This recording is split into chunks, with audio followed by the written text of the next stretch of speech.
Thanks for listening to the Pop Culture Cosmos and the PCC Multiverse. Check out more great podcasts today on one of these awesome affiliate networks. You're listening to a Weeby Geeks Network podcast. You're listening to the ESO Network, your station for all things geek. The Tangibound Network. Check it out. TangiboundNetwork.com. Listen to this show, the latest episode, every time. A proud member of the Gonna Geek Network. The opinions expressed are those of each individual. Check out all the other geeky podcasts over at GonnaGeekNetwork.com and get ready, because geekiness begins in 3, 2, 1. On this week's episode, it's 1 foot out the door on 2018 and 1 foot in on 2019 as we share our top 5 in pop culture for last year and predict what could be big this time around. All this and more as we say Happy New Year and reach our next stop, the PCC Multiverse. Don't be alarmed. The quasi-shimmering light before you is a trans-dimensional gateway to other worlds, other voices, other thoughts, and other realities. Up feels like down, and down feels like the number 7 on a Wednesday morning. Don't worry. That quivering, blood-boiling sensation under your eyebrows is all a part of the charm. Welcome to the PCC Multiverse. And we're back with another episode of the PCC Multiverse. This is Gerald Glassford from Pop Culture Cosmos and Game Source. We truly appreciate everyone out there listening to all of our shows. And also a big Happy New Year to everyone out there listening, and hopefully it is a wonderful and prosperous 2019 for you as well. But it wouldn't be a PCC Multiverse without my good friend. He is the Nostradamus of Humanica Media. You gotta check out everything going on today at humanicamedia.com, Humanica Media on Facebook, YouTube, Instagram, and so much more. It is my good friend. It is Josh Peterson. What's up, man? What up? What up? It's 2019, man. You can't just go around throwing insults at people like that. Nostradamus. Jeez. That's right. Well, you're going to be predicting all these great things coming up later in the program because you're going to be telling people exactly what you're looking forward to in 2019. Plus, I will interject some as well. And of course, alongside that, our good friend Haas at the Voice from the Underground, he's going to share his thoughts on top 5 in pop culture for 2018. But you know what? We haven't shared our thoughts on the top 5 in 2018 for pop culture. So my friend, I'm going to start off with you. What is your number 5 in 2018 for pop culture? Okay, so for my number 5, I have the Netflix cancellations of Marvel shows. That was something that, what they announced that is 5 years ago, I want to say, that whole deal came through. People are super stoked. Marvel and Netflix had a huge plan going forward, and now we're seeing the end of that plan. And I think that it was canceled a lot sooner than anyone thought it would, even the people over at Marvel. And it's kind of a shock to see that happen because people really did like Daredevil, and Jessica Jones, Luke Cage, not so much Iron Fist, but people were hopeful, with that second season. So that was a huge moment because that just goes to show you that, anything that's Marvel that exists outside of the Disney wheelhouse now is not going to get the treatment. And there's a good probability that it's not going to be carried on after the launch of the Disney streaming service.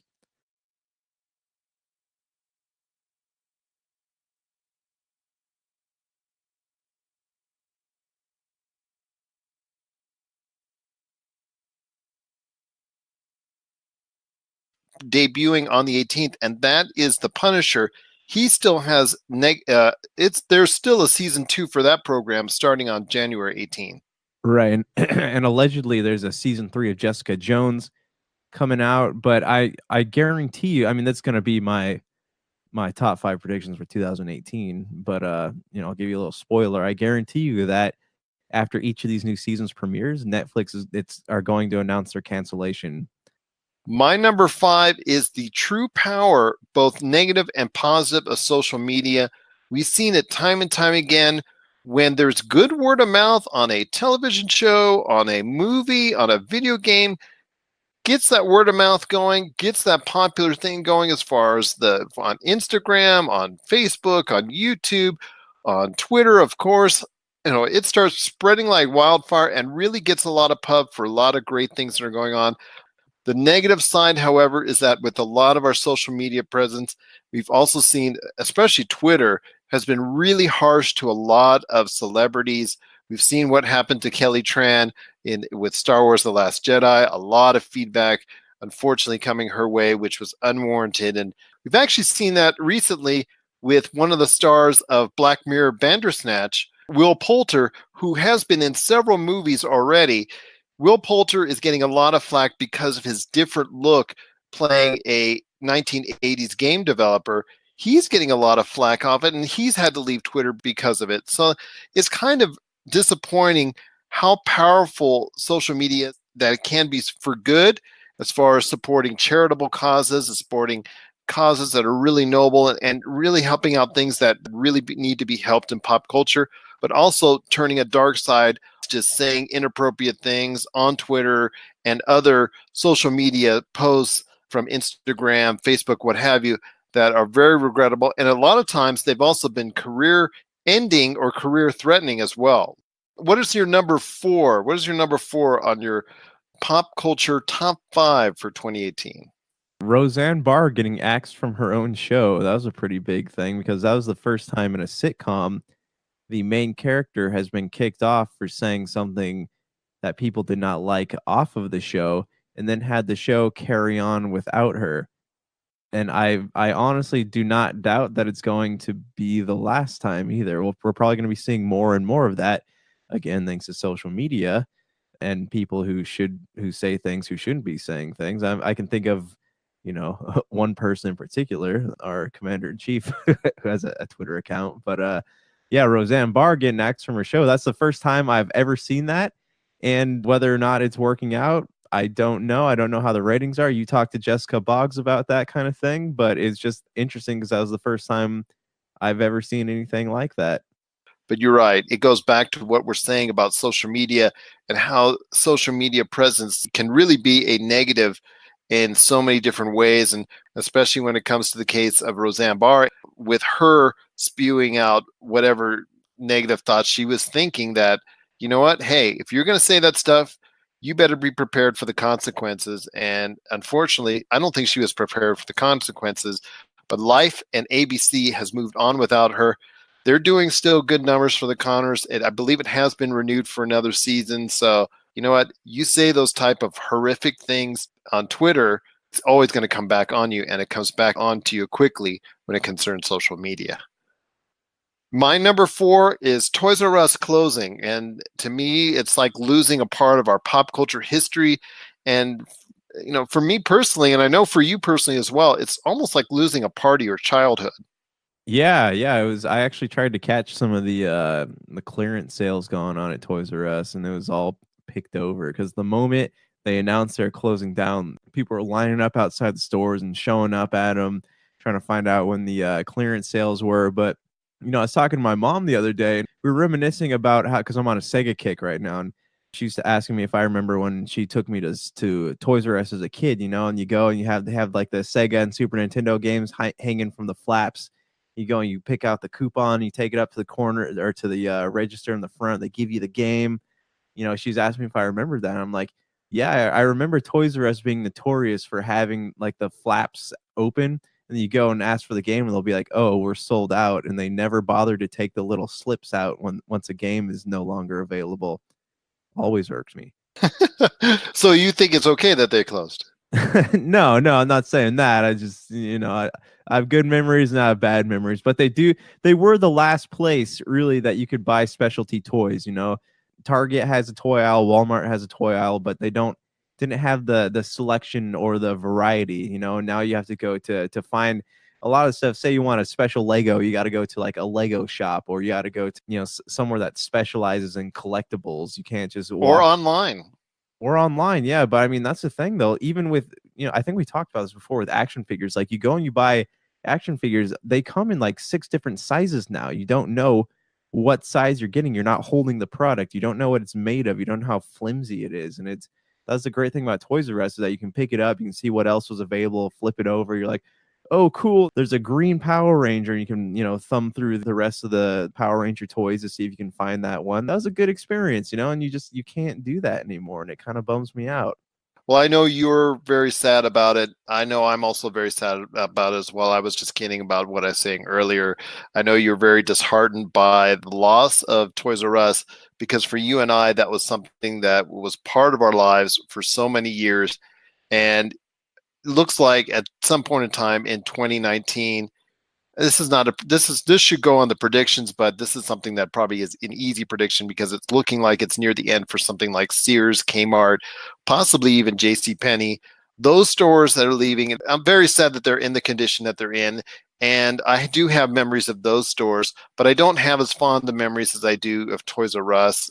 Big kids, little kids, it just going there was a treat every time I went, and I'm just sorry to see it go. And to see those signs these days at Walmart, we're the America's best toy store. They're America's largest brick and mortar retailer.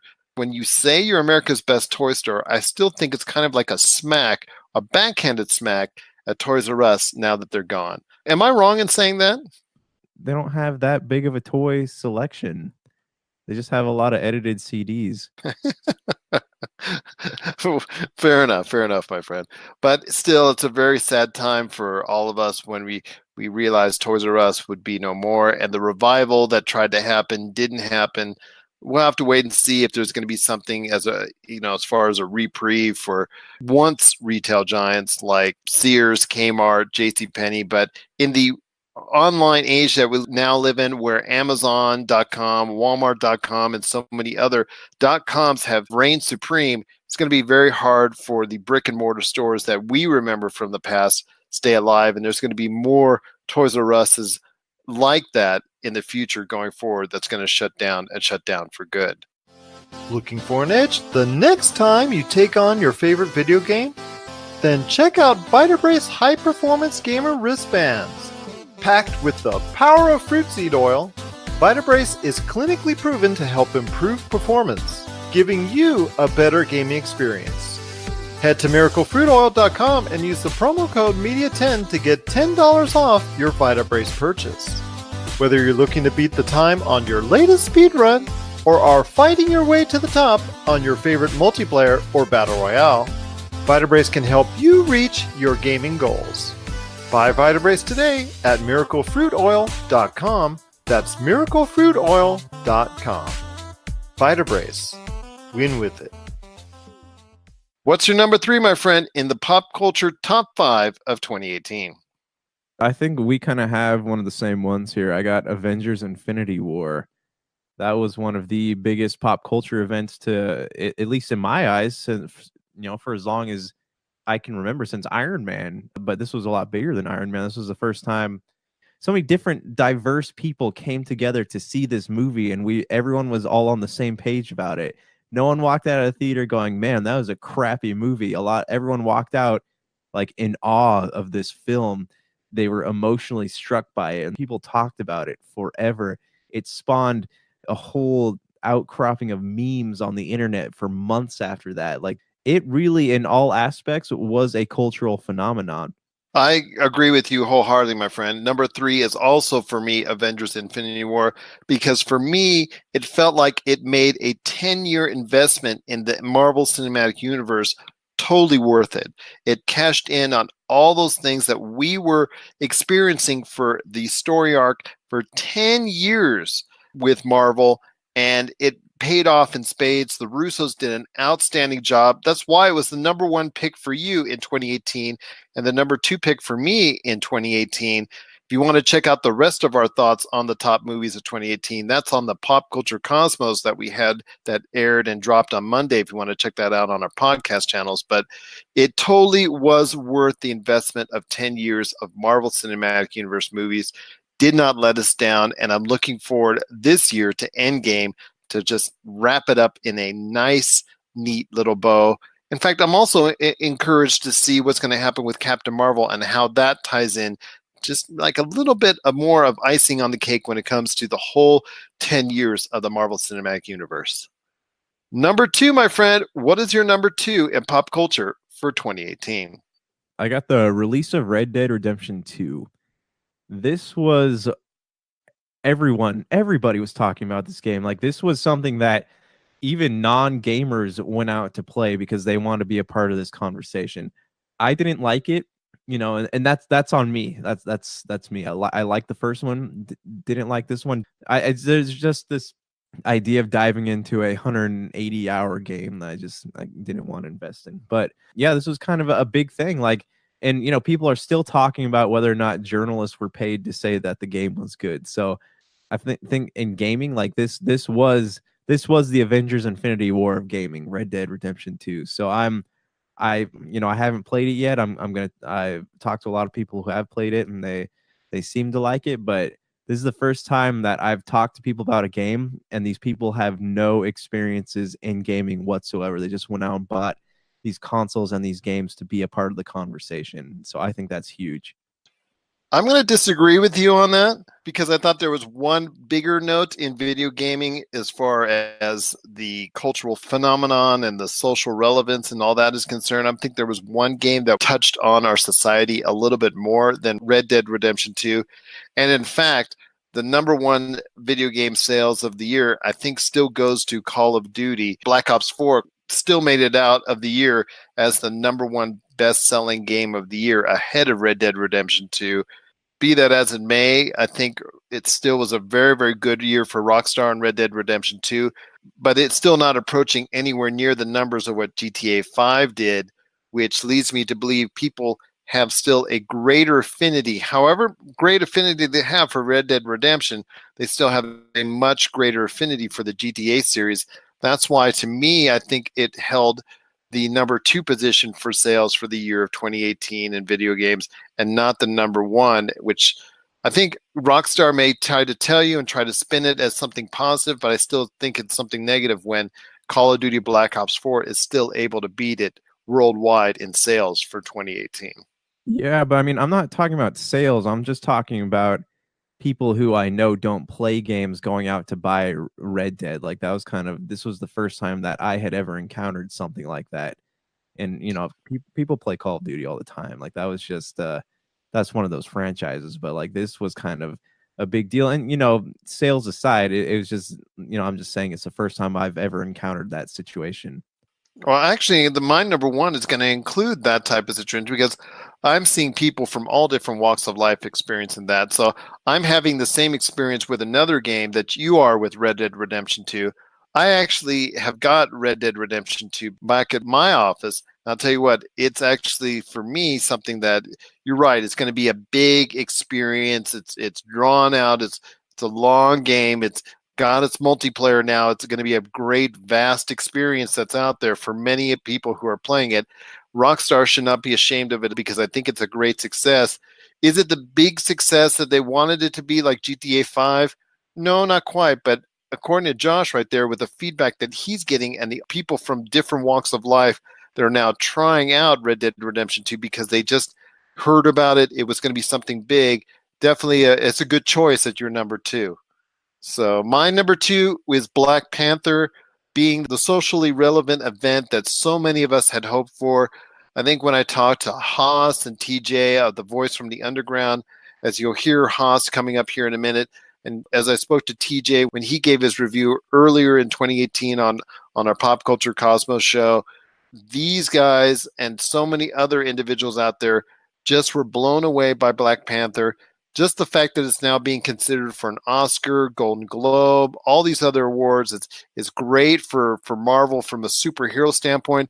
And then obviously from the cultural and socially relevant standpoint, as far as on all the beats that it hits, the tremendous cast and what it represents to the community, I think it's a great homage, but it's also a great point of conjecture going forward that the diversity, along with Crazy Rich Asians and so many other movies that came out in 2018 and 2017 with Get Out and whatnot, just really sends a message to Hollywood about diversity and really just good movie making is what can generate a lot of money in the movie industry, and not exactly what the individuals can be like, who's leading the show and who your leads and who your co-stars and whatnot. It all depends on good movie making and good storytelling, as opposed to just the names and the individuals of a certain type that fits a stereotype that you've been doing for so many years, being the be all end all in Hollywood. Diversity is now in Hollywood big time. It's welcome sight. Women, people of different ethnicities, people of different languages. These movies, these individuals are getting spotlighted, and it's great to see. And a lot of it will be due going forward to the success of Black Panther. Yeah, I'm gonna tread carefully here. I agree. I think that diversity is important in films, but I also don't feel like an individual should be obligated to like a movie because it's diverse. I think we talked about this on Topic Eclipse. Like, why can't we just go back to not liking films because we didn't like them? But no, everything you're saying is true. Like, it does go to show you that, we if we stop typecasting people and put them in, give them a time, give them a role that is not traditionally meant for somebody like them. Like, they could do amazing. Look at Star Wars Rogue One. That was a more diverse set of actors, and that movie was amazing. And you can break the mold. And I don't know why the mold even exists, because I think anybody who deserves, who is good at a part, should be able to play it. People are very closed-minded, but on the other side of that coin, like I said earlier, you shouldn't feel obligated. Like, with Wonder Woman, when I said Wonder Woman was a good film, and then I was like, but it wasn't a great film, and then I got roasted pretty hard on social media for saying that. We kind of get trapped in corners like that, because I know a lot of people I've listened to a lot of discussions about Black Panther, and someone says, hey, I didn't think that movie was that great. The first reaction people have is, you're racist. So it's a double-sided coin. Diversity is good, but it also has the power to divide fans, much like social media does. That's an excellent point, because your ability to go ahead and like films and not like films should not be based on whatever individuals that are in there. Does it tell a good narrative? Does it tell a story that you enjoy? Does it go ahead and have all the parts to it that makes it something special and something worth watching? No matter who's in it, no matter who directs it, no matter who's responsible for it. And if people are just telling you that you're supposed to like it just because, that's almost as bad as what it was before, when, like you said, with all the typecasting and whatnot. So it doesn't make it any better. You should be allowed your own opinion if you're having a free and open-minded opinion on exactly what it is you're watching, and why or why not you're not actually enjoying it to the level that some others are. Right. So my whole thing is, I think anyone should be able to play any part. Honestly, like, I was stoked at the idea of the possibility of Idris Elba playing James Bond. Like, that would have been really cool to me. If a person is passionate about a role and they pursue it and they're really good at it, they should be able to play that person no matter what color their skin is, and that's just where I stand on the thing. But I don't know why it creates so much divide among fans. It drives me nuts. Like, even if you have a diverse cast, people are going to comment about that. And then if you don't like the diverse cast, people are going to comment about that. It's hard, man. This is what we've become in 2019 now, and it seems like it's gonna get tougher as we go on. But I love the strides forward that we're making in Hollywood. And from what I understand, this was actually one of the biggest years for Hollywood blockbusters, and I think that Black Panther contributed heavily to that. Absolutely, absolutely, indeed. So, what is your number one in pop culture for 2018? I have the death of Stan Lee. It's the first time, and it's sad. It just goes to show you that, like, tragedies really do bring communities together. But it's the first time a lot of different factions of people, even like the big comic book creators, like the DC, Marvel, Dark Horse, they all put down their gauntlets and came together. Like, DC did a tribute to Stan Lee. Like, everyone, it's crazy just to see everyone brought together by one individual who did so much for a lot of people. And like, Bill Maher's thing was, that guy's a jerk, but I read that and I'm like, no, he really did bring people together in a way that no one ever no one else really did. I would almost say that Stan Lee is more influential than Walt Disney, just in the way that he ignited the imaginations of millions of people all over the world. I mean, that's a legacy that one would be proud to have, Absolutely agree with you on that 100%. The Stan Lee legacy will live on for many years, and many years after Bill Maher is forgotten about as far as an individual in the Hollywood industry. So yeah, just Stan Lee's legacy as far as a comic book genius and a comic book icon is going to remain for a long, long time to come. And as long as you see any Marvel products that are out there, his name is going to be associated with it. And I'm fortunate he passed in 2018, and just I'm so sad that he won't be able to see the continuance of what he helped start so many years ago that is going forward. It's now this big machine, this big cultural phenomenon as far as the Marvel Cinematic Universe is concerned. I'm sorry that he won't be able to see it continue into a new phase as we move on in the next decade. So yeah, I couldn't agree with you more on Stan Lee. My number one choice for top 5 in pop culture in 2018 was, I think, the biggest video game in 2018. And that to me is the social relevance, the cultural relevance, and just basically the boom in popularity of the game Fortnite. Simple as that. The game exploded out there, became available on all different platforms, both console and mobile. Fortnite became media giant, just making epic hand over fist on money. At some time it reached over 250 million concurrent players. Just a big thing going on with Fortnite.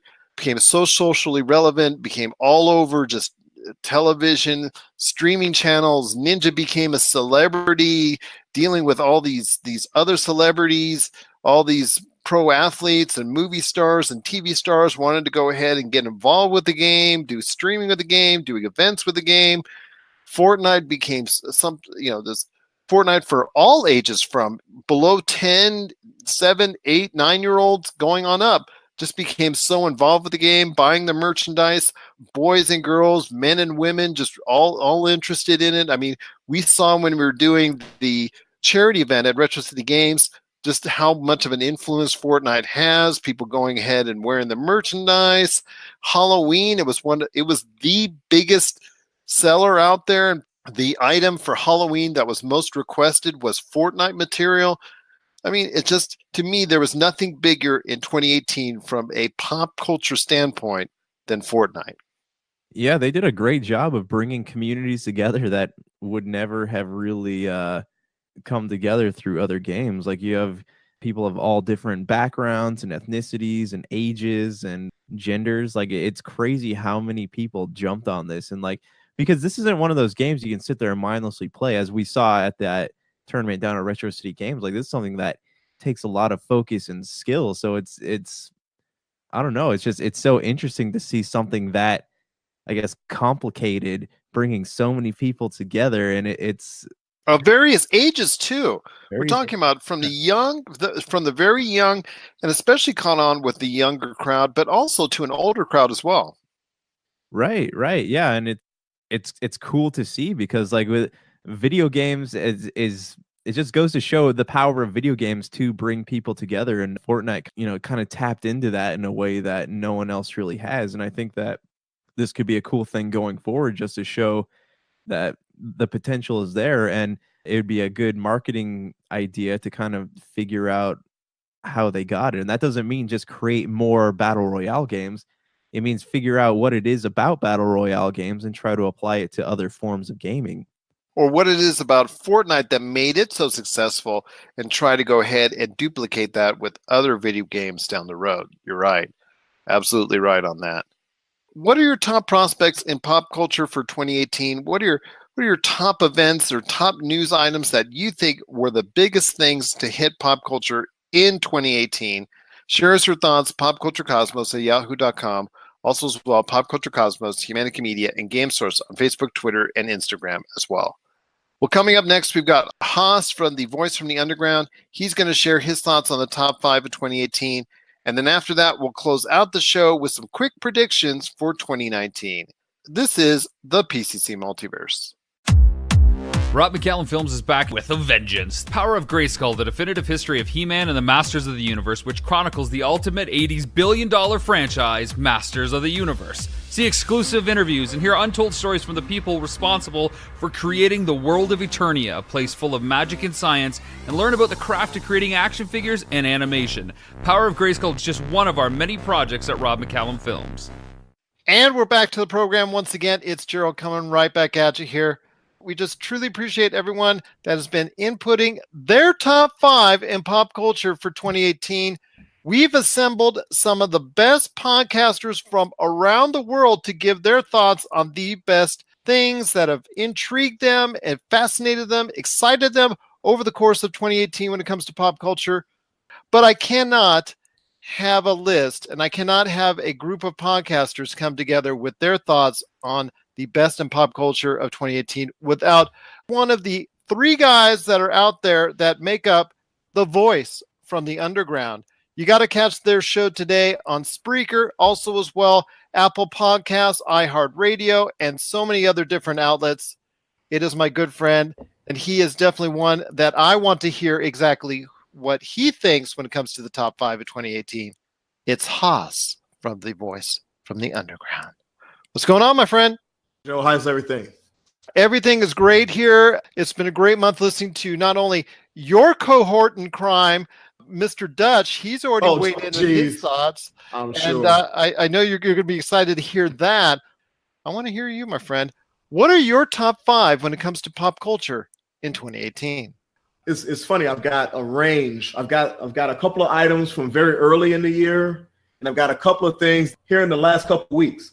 So I'm going to just, right out the gate, I got to go with Black Panther as my first just mammoth pop culture item of the year. I mean, it sparked so much conversation universally, and it was so much sub-conversation within the Black community about all of the meanings. I literally had to go and see it twice. I had to see it twice, and I think if I saw it again, I would pull some more nuggets out of it. It was such a multi-layered movie. As I said, the universal conversation and then the sub-conversation in different cultural groups. I mean, amongst Blacks, it was something that was picked apart. I mean, we really delved into Killmonger's character and the essence of his motivations. Was he right? Was he wrong? Did he have good intentions but just go about it the wrong way? Really deep. And then on a personal level, leaving the movie the first time and seeing young white kids trying to use African dialects because they're Killmonger or they're Black Panther or they are, I saw a little white girl. She wanted to be T'Challa's sister. It was just amazing to me to see that. And the movie was so well done. Absolutely. It's up for a Golden Globe nomination already. And there's a lot of talk that it has an Oscar chance as well. That would be amazing. That would be, especially from a quote unquote Marvel superhero movie to be an Oscar, just to even have the rumblings of an Oscar buzz and to have a Golden Globe nom it just speaks to the power of the movie. And you're exactly right when it comes to Shuri. She has been such a beloved figure since Black Panther. I think a lot of people were disheartened to finally realize that in the trailer for Avengers 4, that unfortunately she has succumbed to the snap or whatever they're calling it, the decimation or whatever. Yeah. So, but I will tell you, Black Panther is a historic movie for many reasons. And suffice to say, it is definitely one of the best movies of the year. I think pretty much a lot of people can say that. I think that's an outstanding choice. But I know you got a lot of other picks as well. So I want to hear that. Yes. And you know something? This next one, it leapt onto because we've been talking about coming on for a few days and trying to negotiate, figure out how we're going to schedule it. And literally in the last 3 days, something just blasted onto the scene for me. And I have not been this excited about a musical release in a very, very long time. But Ice Cube's new album, Everything's Corrupt. Oh my God. This is the kind of rap music we need. This is the kind of hip hop that's real. A couple of songs just leap out to me as soundtracks to the resistance, so to speak. He's got a song called Chase Down the Bully, which really talks about an alternative, quote unquote, way to deal with some of these alt-writers and things like that. Those people who feel emboldened by Orange Julius's election and his rhetoric and things of that nature. And I think part of their being emboldened to action is because a lot of times on the conservative side, they view liberals as meek, as weak, and as docile, and that Democrats or liberals or people who are not conservatives are less likely to retaliate when run up upon. And Ice Cube's song, Chase Down the Bully, really says to them, when these people come up and seek to try to assail you in any type of way, to react strongly. And then he has another song called Good Cop, Bad Cop. And this song is actually an older song that he put on this album because it fits so well. You know, a lot of times, especially in communities of color, we talk about how are we supposed to know who the good cop is when the quote unquote good cop is watching the bad cop do those bad things. And number one, not saying anything. And if that cop does get in trouble, he joins in all of the other cops in the blue code of silence. So which one is the good cop then? You know, the one who's actually is the one who's not doing anything, but he's not doing anything in the aftermath either, the good cop? Or is he really just one of the bad cops that just doesn't join in the action? So that song is amazing as well. And there's some other songs on that album that are truly speak to the communities. And I mean, even calling out the Black community for some of the things that we need to do better. So it's a great album for now, for young and older people, because it harkens us back to that older type of hip hop. It speaks to today's issues on a bunch of levels. So I really am excited about that album. I couldn't agree with you more on that, as far as, because there is a wide gap of what was successful in rap and hip hop in the 90s and what most people perceive as successful rap here in today's measure with, I guess you could say, for lack of a better term, the mumble rap. Obviously, the music that's, you know, I guess Drake has set it apart more than anybody because of his universal acclaim, his universal success, all the things that he's earning on it. Sometimes it's great to get that flashback from artists such as Ice Cube, Ice-T, you know, the list goes on and on, that are still performing today, that both you and I have heard so many times in the past, that we keep telling the youth of today, hey, this was what we were used to. This is what emboldened us. This is what made us feel good when we were listening to rap. Not to say it isn't bad. Yeah, Scorpion was a good album. I liked it. So, you know, but it's just when we talk about substance that used to be in a lot of rap. I mean, Kendrick Lamar speaks to things. J. Cole speaks to things. We have a lot of artists out there that still speak to it. But for Ice Cube to put it so plain in this album was just amazing, and I thought it was great. It does show this kind of divide that is from old school hip hop to today's different style of rap and hip hop that's out there. Hopefully that we can get enough people out there to just appreciate both for what they are and appreciate the messages that are within both, that both are trying to deliver. But that's actually an excellent point. I'm just so happy that you're getting to also the audio portion of pop culture, because it's so great when we hear music and everything else representative, not just films, TV, and what so many are used to when it comes to pop culture. But you got three more, my friend. I've got another recent one that just really was powerful to me. It's a movie, and my fraternity, Alpha Phi Alpha Fraternity Incorporated, we are in a national partnership with March of Dimes, and this was actually a fundraising effort of ours. So everybody who came out to watch this movie with us, a portion of your proceeds, of course, a big portion actually went to March of Dimes. We really thank you all for that. Mighty Mu Mu Lambda chapter, that's my chapter of Alpha Phi Alpha Fraternity Incorporated. We went and saw Green Book, and a lot of people, including my wife, she did not know what a Green Book was. It was fortunate for us. My grandmother was in town from Houston shortly before we went to see the movie, and she talked about taking my father to Washington, D.C., her and my granddad, and having to use the Green Book to travel from Illinois to Washington, D.C. And my wife, her eyes were just like big as saucers. Her mouth was wide open. And she's like, she did not know what it was. And I'm like, that's how we traveled safely up into the 60s and 70s. This was not that long ago. I mean, my grandma and granddad took my father to Washington, D.C. in the 60s. So, this wasn't that long ago. And the movie, the character development, the arc of the characters, you really need to see this movie. It is something that what I got from it is this. It's so easy to be divided over these social media platforms. But in the case of this movie, these people are in a car together and they're traveling throughout the south of this country. And they're in this car for hours and hours and hours. And what always happens when people are put together, you find those threads of interconnectivity and you build bridges on those threads. And that's what this movie really, really spoke to. There were differences. There was a wide chasm. These people couldn't be more different. And they found the threads because of their being forced together. They found these threads of interconnectivity and these bridges were built. And a person who didn't even want Black people's glasses to be in his sink in the beginning, and a person who thought that this person driving his car for him was just the most uneducated Neanderthal in the world, they became lifelong friends as via the experiences they took through this trip. And I think that this is so great for people to see, because maybe it'll inspire people that are from seemingly disparate backgrounds and areas and things of that nature and political ideologies to actually sit down and try to find those threads of interconnectivity.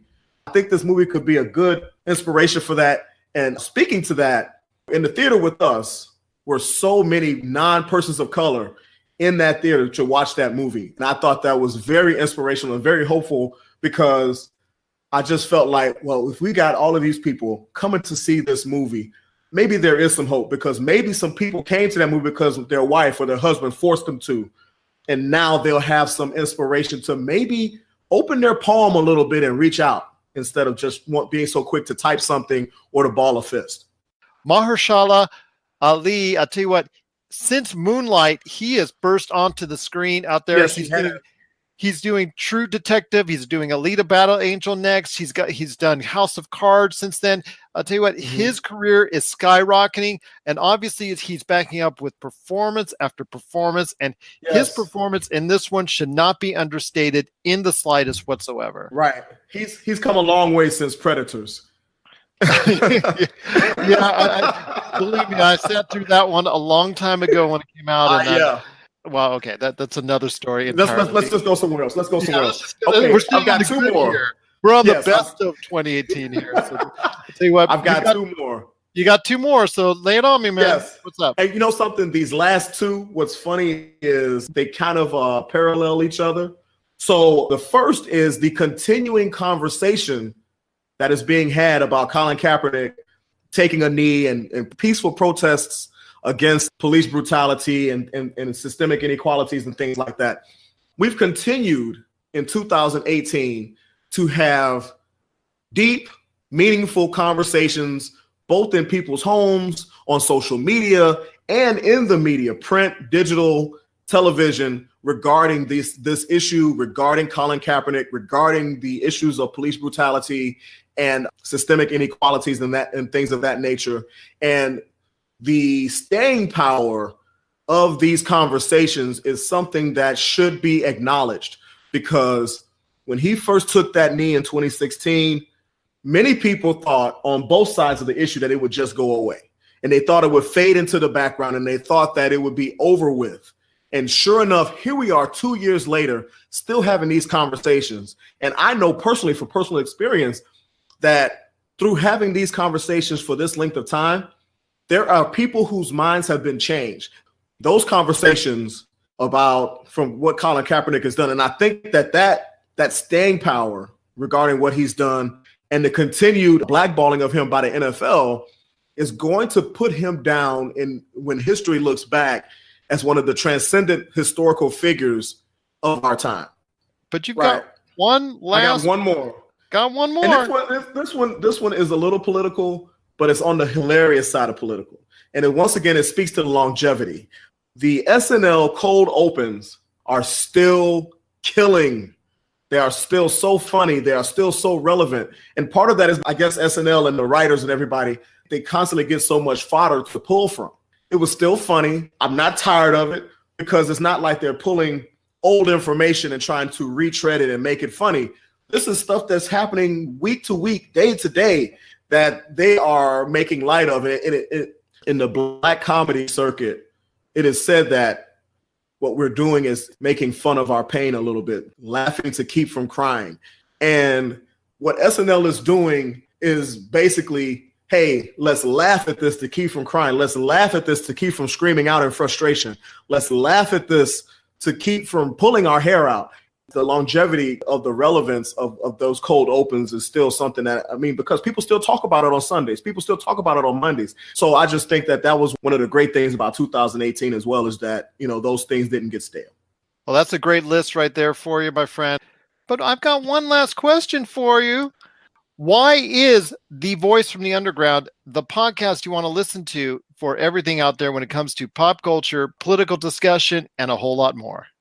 People connect with our podcast because it is so conversational. It is so down to earth, but it is so unvarnished. It is definitely raw. It is not polished. It's, we try to stick to a little bit of a agenda, but a lot of times we let that conversation flow and let it be honest. So if you like an honest podcast that's going to have a little bit of courageous conversation, The Voice from the Underground, the podcast is for you. And once again, you can find The Voice from the Underground, the podcast, at Apple Podcasts, iHeartRadio, and over 24 different podcast formats. And again, it's Haas from The Voice from the Underground. It's been great having you here, my friend. Thanks for having me. Oh, anytime. Sharing your top 5. This is the PCC Multiverse. If you're tired of sifting through flea markets for rare and unique games, we can help. Retro City Games in Henderson, Nevada, only 5 minutes from the Las Vegas Strip, has all your favorite gaming staples, classics, and a wide selection of rare games with new stuff always appearing on our shelves. Come in and chat with Nicole or Doug about your love of games and watch as they help you complete your collection or find your childhood favorite. And don't forget, Retro City Games loves trade-ins. So if you have any Nintendo, Super Nintendo, Sega, Xbox, PlayStation, or even PC games, come in and visit Retro City Games today. Welcome to the new metropolis of gaming, Retro City Games. And we're back to close out the show. This is the PCC Multiverse. This is Gerald Glassford coming right back at you here. If you need a listing of where we're at all around the world, because we're being played on 15 different radio stations worldwide, check our listing out today at Pop Culture Cosmos on Facebook or Game Source on Facebook. And you're also going to catch on our Pop Culture Cosmos Facebook page a listing of all the different outlets that we're on if you want to catch our podcast version, which drops on Monday and Friday as well. You've got a great thing going on with Humanica Media. It's the new year, my friends. So what is going on with all the great stuff this year in 2019 at Humanica Media? A lot of things going on. I don't have any clear details on a lot of it yet. I got to talk to some of the people. You look like you were just sitting through an earthquake. No, I'm in New Mexico, man. I might freeze to death out here. I mean, yesterday was -8. But Top Gocklips just put out a new episode. I interview Shraz of Spaces. He's the CEO of the company that put together that Terminator VR experience over in Irvine. So you can check that out now. But there will be more announcements soon of some projects I got in the works. So stay tuned. You can check that out today on Topicocalypse. That's available on Podbean and so many other podcast outlets. So I want to thank Haas from The Voice from the Underground for checking in with his top 5 in pop culture for 2018. Before we head on out, we've got to go ahead and step forward into 2019. So I want to hear your thoughts quickly, my friend. You can just count them down this time. Your top 5 predictions for 2019. Okay. All right. Here we go. Number 5, something related to Mass Effect will be announced at E3 this year. How many years until we see that is a whole other question. Okay. Something related to Mass Effect, because they keep putting out little teases. Mass Effect's not done. They'll put little posters up on Facebook and social media. They got something in the works. They're going to announce it. It's going to be one of those videos, you're going to go up on stage. Microsoft will probably play it, and it'll say, Mass Effect, something, and people will go nuts, and then we won't see it for 5 years. That's my number 5. Number 4, DC is going to announce 12 new films, but will only actually make one of them. Number 3, Netflix cancels the rest of their Marvel shows. Number 2, at least 2 next generation consoles will be announced. And then number 1, I'm predicting Avengers Endgame will become the highest grossing film ever. I think you're reading my mind on a couple of these, man, because that was very similar to what I have. I will say on the new consoles, we already got word from Slightly Mad Studios, the head of Slightly Mad Studios, which was responsible for the game Project Cars from the Project Cars series 1 and 2. He says they're working on their own console, which should be out in about 2-3 years' time, which is great. But, you know, as you and I both know, got to have distribution, who's going to be helping you market it, who's going to help you produce it, games, price, that's going to be an issue, et cetera, et cetera. But you're right. At least that's going to be probably officially announced here, coming up here, probably by the end of the year. But it was already teased by the CEO of Slightly Mad Studios already. Something called, they're calling it, I think, the Mad Box or something similar to like that. So, like you said, we are probably going to see something from Microsoft and or Sony. So I'm going to run off mine real quickly. Number 5, the biggest game of the year will be, no shocker at all to anyone out there, is a Call of Duty game. But it is because they go back to revisit the world of Modern Warfare one more time. That's the rumor already that's coming out, is that the next Call of Duty coming out this year will actually revisit the world of Modern Warfare that so many gamers out there love. I don't see any other game really standing out 100% as a surefire AAA, gotta get it hit that's going to outsell another Call of Duty at this point in time. I thought Red Dead Redemption 2 was going to do it last year. They unfortunately didn't quite do it, but this year I think Call of Duty will be the number 1 game again, and it's going to be because they go back to the world of Modern Warfare. Number 2, something similar to what you were talking about with Mass Effect. Anthem by BioWare will be another misstep for them. I think Anthem is going to be something that a lot of people may get interested in at first, but it's kind of looking to me something similar to what I'm seeing with Fallout 76. Maybe it's a little bit more refined, maybe it's a little bit better narrative storytelling, but not by much. I think it's going to probably have a similar effect as Destiny. Pretty good game, not the overwhelming hit that they're looking for. So I think at this point in time, because of Anthem not being a big success that they hoped it would be, they're going to announce real quickly. It's going to force them to announce sooner rather than later officially a Dragon Age for 2020 and a Mass Effect trilogy redo for later this year holiday that they're going to be able to try and squeeze out there to make amends and for the disappointment that I think is going to come from Anthem. I hope I'm proven wrong on Anthem, but I think Anthem so far is just looking to me like a game like it's pretty good, but not something I really have to go out and buy at this point in time. Mass Effect Trilogy Redux, that sounds amazing, but I don't think they're ever going to give that to us. The reason why I say they will is because they just are doing a Command and Conquer redo. So if they can do a Command and Conquer redo, they certainly at some point in time have to revisit the Mass Effect trilogy. And I would absolutely love that. I would gladly give over, several hundred hours of my life and some hard-earned money to go revisit that universe. Yeah, that'd be great. I mean, whether it's Mass Effect trilogy, I would even be happy with saying, hey, we remastered one Mass Effect game. Like, I would be happy with just playing one, because that's still pretty cool as long as they don't charge me $60 for it. Dragon Age 2020, I like that idea because they made the announcement right at the Game Awards. So they are working on something. It's coming out. And 2020 is kind of wishful thinking, but I feel like it could be if Anthem does not do so well, because Anthem right now, you see all the footage, it looks like a mixture of Titanfall, Monster Hunter, and Lost Planet. That's what it reminds me of. None of those games really ended that well. No, none of them ended that well, and I don't think the same is going to end up for Anthem. I think BioWare's going to have to realize they've got two great things in Dragon Age, and if they totally put their mind to it, Mass Effect as well, and hopefully we can see new things coming out for them in the future with Dragon Age and Mass Effect. Number 3, real quickly, is Disney Plus will best every other streaming outlet besides Netflix and Amazon by the end of 2019.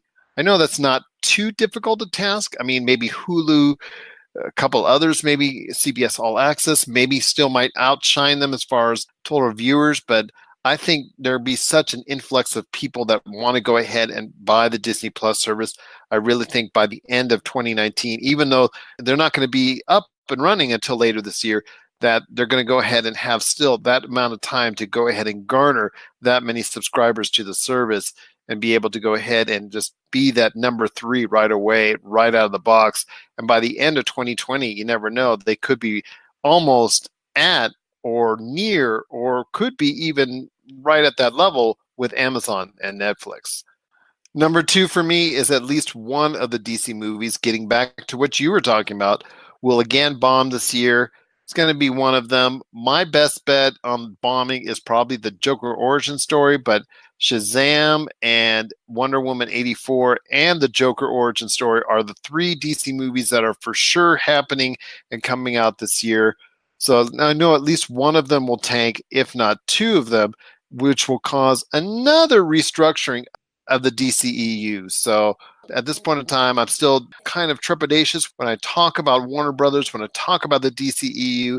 I'm still holding out hope that they will go ahead and keep on having those positive vibes from the big hit in Aquaman and Wonder Woman 84 possibly being something of a successful sequel to Wonder Woman.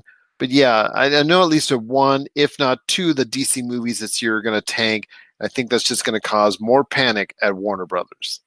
Number 1 is something similar to what you were talking about as your number 1 in Avengers Endgame. You were talking about beating Avatar as the single most successful movie of all time. I'm not going to go there. I think it's still going to hit $2 billion. I think it's going to hit $2 billion. And, well, I think it's going to earn more money worldwide than Star Wars Episode 9. I do think it's going to go above $2 billion. I'm not going to go 2.8 or whatever it is that they'd have to go to beat Avatar, but I do think it's going to go above $2 billion and be the biggest film of 2019. Star Wars Episode 9, because of what happened to The Last Jedi, there's still going to be some backlash there. I think Episode 9 will be a much better outcome and a much more satisfying outcome because J.J. Abrams seems to have a better feel for what the Star Wars fans want. And even though it might be a paint-by-numbers ending of this Star Wars trilogy, it will still be a safer bet to do very well, but not quite as well as Avengers Endgame because Marvel's in right now. Marvel's hot, and this will be the ending, the final bow being tied and closure on the entire phase of the Marvel Cinematic Universe and the entire investment that we've made that I mentioned earlier about the entire 10-year history of the Marvel Cinematic Universe. I would honestly love nothing more than to see Endgame outdo Avatar because there would be some irony there because James Cameron has been continually vocal about how much he hates superhero movies. And I would honestly just love to see him eat a shoe. I would love to as well because I saw Avatar once and I was done with it. To me, Avatar has not retained the cultural footprint that it needs to be successful for another 4 Avatars. I think they're crazy trying to recreate another 4 Avatars.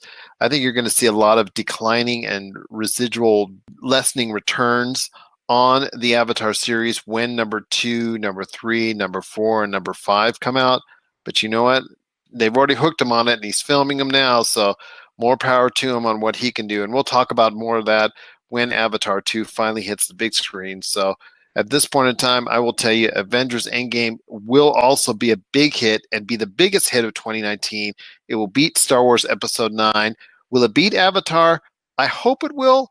I don't think it will, but I hope I'm wrong on that part of the equation, and Josh is right, and it will be the number 1 movie all time. What are your thoughts out there, and what are your predictions out there on 2019 in pop culture? Share us your thoughts, Pop Culture Cosmos, Humanica Media, and Game Source on Facebook, Twitter, and Instagram as well. Well, my friend, it's been a great episode. Any last thoughts on the way out? Remember, miraclefruitoil.com, and you will get a free game. So do that, please. That's right. For the Vitabrace gaming bracelet, check it out today. Remember the code from earlier in this broadcast on our Vitabrace promo. Use that, get the $10 off, plus you'll get a free game from us, a Sonic the Hedgehog Steam code from us right here at the Pop Culture Cosmos. And stay tuned for our Monday show where we're talking a lot of things about Netflix and previewing the Consumer Electronics Show of 2019. So for Josh Peterson, this is Gerald Glassford. It's another beautiful day in paradise right here in the PCC Multiverse. We thank you for listening. And here's hoping you have yourself a great day.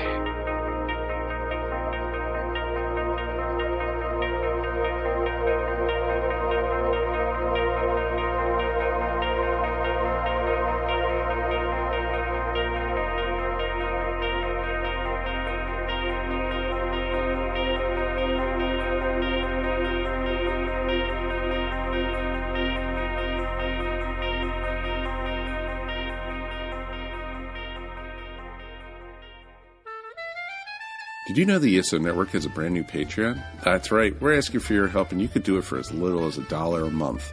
Don't fret, all your favorite shows will still be available for free as always, but you can get exclusive podcasts and more not heard anywhere else but on our Patreon. To sign up for the ESO Network Patreon's easy. All you have to do is go to esopodcast.com and click on the link. With your support of the ESO Network, it's you who will reap the rewards.